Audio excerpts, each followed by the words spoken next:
नेतृत्व वक्तृत्व बहादर असलेले आपल्या महाराष्ट्र राज्याचे मुख्यमंत्री माननीय श्री देवेंद्रजी फडणवीस साहेब हे आपल्या शाळेत प्रवेशोत्सव या कार्यक्रमांतर्गत भेट देण्यासाठी आले आहेत. त्याच्याशी आम्हाला हितगुज करण्याची संधी मिळणार हे आमचे महाभाग्यच म्हणावे लागेल. प्रथमतः साहेब तुमचे पहा स्टुडिओ मध्ये मनपूर्वक स्वागत. चला आता आपण मुलाखतीकडे वळूया. सोपे प्रश्न विचारा.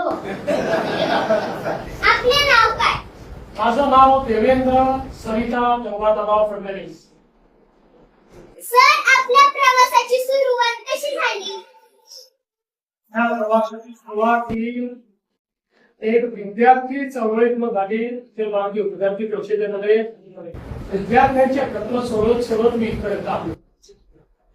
आपल्या सामाजिक कामात कोणती मोठी आव्हाने आली आणि त्यातून आपण कसे मार्ग काढले?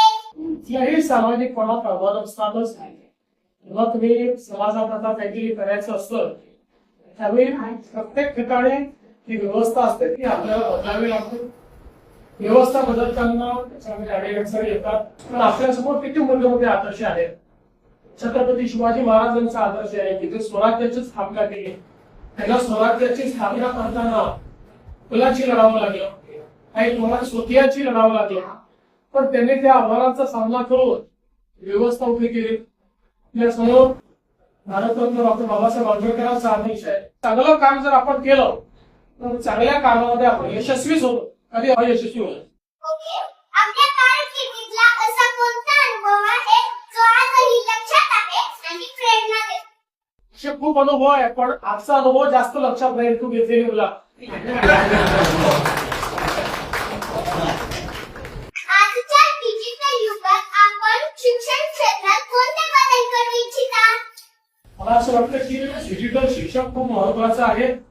आणि आज या शाळेमध्येच एक अतिशय सुंदर डिजिटल लॅबचं उद्घाटन केलं. ही इंटरॅक्टिव्ह आहे. त्याच्यामध्ये विषय देखील आपल्याला श्राव्य माध्यमातून पाहायला मिळतो. त्याच्यानंतर त्याच्यावर प्रश्न देखील आपल्याला विचारता येतात आणि त्याच्यावर आपल्याला परीक्षाही देता येतात. मला असं वाटतं की आता डिजिटल युगामध्ये डिजिटल शिक्षण हे अत्यंत महत्वाचं आहे. प्रत्येकाकरता डिजिटल शिक्षणामुळे शिक्षणाची दारं उघडलेली आहेत. जगातली कुठली गोष्ट ही आता आपल्याला शिकता येते. त्यामुळे मला असं वाटतं की आपल्या शाळेतल्या आता जे डिजिटल लॅब आहे तुमच्यापैकी प्रत्येकाने त्या डिजिटल लॅब मध्ये जाऊन डिजिटल शिक्षण घ्यायचं. थँक्यू सर, तुमचा मौल्यवान वेळ दिल्याबद्दल.